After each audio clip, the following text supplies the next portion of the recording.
Il dit ici, le Zohar ce matin, Parashat Vaishlach, Patach Rabbi aussi, il ouvre son discours en disant, Vata seterli, mitzar titzereni, roni falet, te sauveni sela. David Amelech dit, Ata seterli, tu me caches, mitzar titzereni, tu me protèges de mes ennemis, roni falet, te sauveni sela, tu m'entoures à tout jamais. On va expliquer ce que ça veut dire tout ça, ok?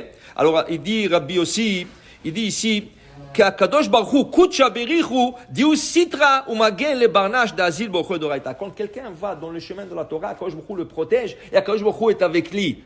Avec lui. Viu Istatar Bitzila de Ganpoi. Et même quand la personne, Kadosh Baruch Hu veut le protéger, comme il met ses ailes sur cette personne, pour la protéger, comme un oiseau qui protège l'Avdil, ses oisillons, ainsi Kadosh Baruch Hu il protège ceux qui croient en lui. Et mitzar titzereni, tu me sauves de mon ennemi. Quel ennemi? L'ennemi est le Yetzer Hara. Et il dit ici quelque chose qui est très intéressant. Si c'est pas pour le Yetzer Hara, tu n'aurais jamais eu des ennemis dans ta vie. Si une personne, il a des ennemis, des gens qui l'aiment pas, ou les gens qui lui font du mal, ou qui parlent mal de lui, tout ça c'est Yetzer Hara. Le Yetzer Hara est en train de monter des gens contre toi. Mais s'il n'y aurait pas Yetzer Hara, une personne n'aurait jamais eu des ennemis. C'est Yetzer Hara. Alors qu'est-ce que David Amelech demandait? Mitzar titzereni. Akadosh Baruch Hu, aidez-moi avec ce tsar, aidez-moi avec cet ennemi qui m'en veut. Et le pauvre David Amelech, il a passé beaucoup. Alors il dit après, te sauveveni sela. Mas te sauveveni. Tu m'entoures. Dit David, Ilen shirin vitushbachan de kamar David. Ça c'est le Télim de David. Vous savez que David Amelech, il a composé le Télim pendant 70 ans. Toute sa vie, il a composé, un peu moins que 70 ans, mais toute sa vie, il a composé le Télim. Vous savez qu'est-ce qu'il fait le Télim? Le Télim crée une muraille autour de toi. C'est Soveveni. Quand tu lis un psaume de Télim, le mot là, elle devient comme une muraille autour de toi. Elle te protège. Regarde, tout ce que tu veux, la rifouach lema, c'est dans le Télim. Tu veux la Parnassa de Télim. Il y a des Mizmorim de Parnassa. Tu prends le 57, 63, 108, Parnassa. Mot de tête, 3. Gimel. Psaume Gimel, 3 fois, ça t'enlève un mot de tête. Pas besoin de Tylenol. Le Tylenol, c'est rien que pour renforcer un peu, pour devenir plus fort. Mais 3 fois, tu dis le psaume 3, tu n'as pas de mot de tête. Les gens qui sont malades, alors ils disent pour eux 121, 130, 142. Chaque psaume de Télim, David l'a composé pour une raison. Il y a même un psaume très, très intéressant. 59. Nun-tet. Le 59, Nun-tet, qu'est-ce qui est arrivé? David était à la maison. Du coup, Shaoul envoie des soldats, ils l'entourent. Et ils sont dehors de sa chambre, ils sont partout, ils le bloquent jusqu'à ce que Shaoul vienne pour le tuer. Michal, sa femme, elle dit pas possible. Qu'est-ce qu'elle a fait? Elle a pris le téraphim.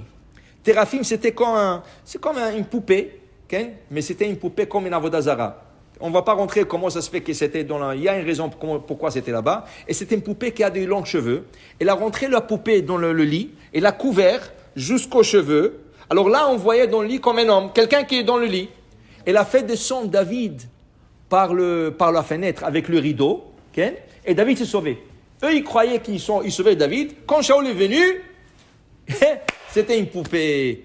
Il a composé le psaume 59. Il a dit ce psaume pendant ça, parce que c'était presque impossible. Pourquoi? Parce qu'il y avait des soldats aussi dehors. Alors quand il descendait la fenêtre, il pouvait l'attraper. Alors il a dit ce psaume de Télim, et il a été protégé. Alors on te dit, quand tu es en danger, et tu dois sauver de quelqu'un, pour qu'il ne te voit pas, tu dis le psaume 59 3 fois. Alors tu comprends, le Tehillim, il y a un psaume pour tout. Pour la réfoua, même pour la corona, il y a des psaumes. Ils ont envoyé sur l'internet des psaumes pour mais il y a des psaumes pour tout. Alors tu comprends, quand David dit Ata titzereni, tu me sauves de Tzara, te sauveveni celle-là, te sauveveni. Tu m'entoures avec ce Tehillim que je suis en train de réciter, tu m'entoures. C'est pour cela, il est important que chacun lit le Tehillim chaque jour. Le Tehillim, tu peux le lire par jour, qui est divisé en 7 jours. Alors, ça prend un peu plus de temps, c'est à peu près 20 à 25 minutes par jour. Alors, les gens qui n'ont rien à faire, lis Yom Rishon, Yom Sheni, Yom Shlishi, Yom Revi. Si tu ne veux pas, le Tehillim aussi est divisé en 30. Tu le lis par le jour du mois. Par exemple, aujourd'hui, on est 17, le 17 du mois. Tu prends passage 17, c'est exactement 4 psaumes. C'est exactement 3 à 5 minutes, pas plus que ça. Tu peux lire en français, en anglais, la meilleure c'est en hébreu. Okay? Tu le lis, à la fin du mois, qu'est-ce que tu as fait? Tu as terminé le cycle de tout le livre de Tehillim. Okay? Il y en a qui lisent tout le livre de Tehillim. Le Rav Hida, il dit, celui qui a un problème spécifique, il veut s'en sortir, il doit lire tout le Tehillim debout. Tu parles là de 2h à 2h30 debout, en train de lire tout le Tehillim. Il dit, n'importe quel problème que tu as, tu t'en sors. Comme ça, il dit le Rav Hida. Alors pour dire le Tehillim, c'est extraordinaire, et il faut s'investir, il faut que chacun lit par jour quelques psaumes de Tehillim. Tu es sauvé, Veni. Ça va l'entourer, ça va l'encadrer, ça va le sauver. Baruch Adonai Le'olam. Amen ve Amen.